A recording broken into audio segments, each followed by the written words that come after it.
Hey Psych2Goers, welcome back to another video. Have you ever heard of the term gaslighting? Or have you been gaslighted by someone? Simply put, gaslighting is a simple and often overlooked kind of psychological abuse. It's a form of emotional manipulation meant to deceive you and make you doubt your own sanity and perception of reality.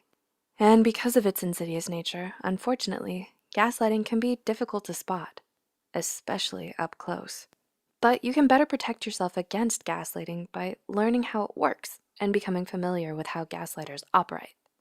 With that said, here are 7 common phrases gaslighters often use to manipulate others. Number 1, I have no idea what you're talking about. Have you ever confronted someone about something and they say, "What? What are you talking about?" You're speechless, taken aback. You start to explain yourself, but they deny knowing anything so unrelentingly that you feel like you should just shake your head and brush it off instead. "Oh, sorry, I must have just gotten confused," you'll say, with a hesitant smile. And just like that, they've planted the seed of self-doubt that will make it easier and easier for them to gaslight you each time they do, all by simply denying what they've done and acting so sure of themselves that they've convinced you too. Number 2, you're overreacting, or you're being too sensitive or emotional. Has anyone ever told you that maybe you're just overreacting and not thinking clearly when you were upset with them? Or that you need to lighten up or stop being so sensitive when you called them out for something they said or did to hurt you?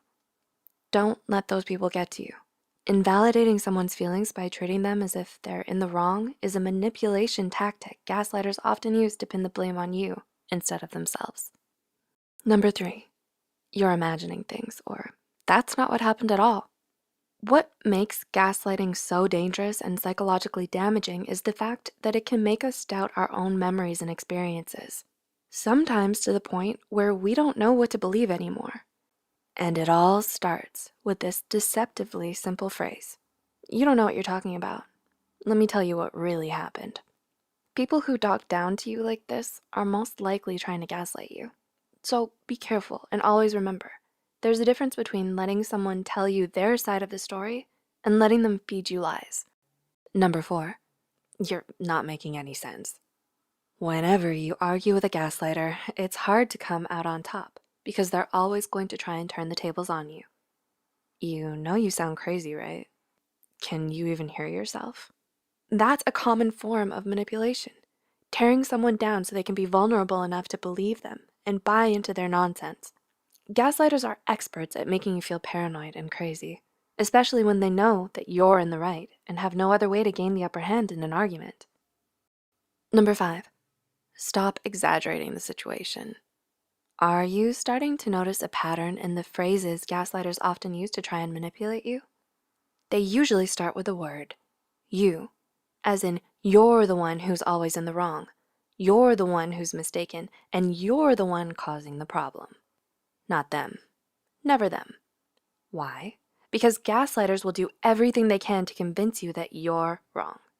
And they'll often do this by tricking you into thinking that you're imagining all these problems, just being paranoid, and that your concerns are all exaggerated or unfounded.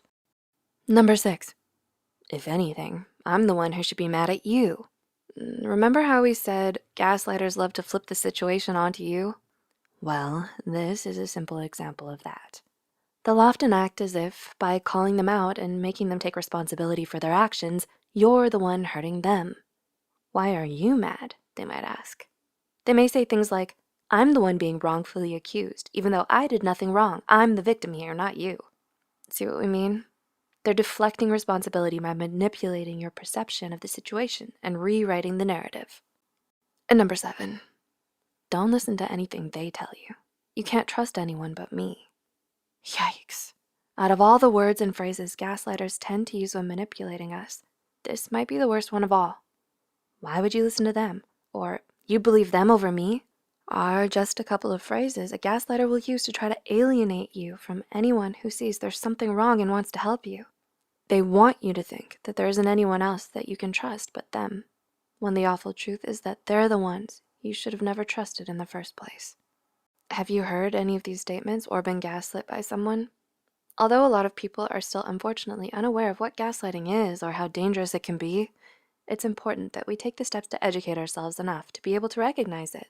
If you or anyone you know has experienced gaslighting for a long time, please do not hesitate to seek help from a licensed professional. Remember that this video is meant to be educational and is not intended to diagnose or treat any condition or situation. Did you find this video insightful? Tell us in the comments below. Please like and share it with friends that might find value in this video as well. Make sure to subscribe to Psych2Go and hit the notification bell icon for more content. All the references used are added in the description below. Thanks for watching, and we'll see you next time.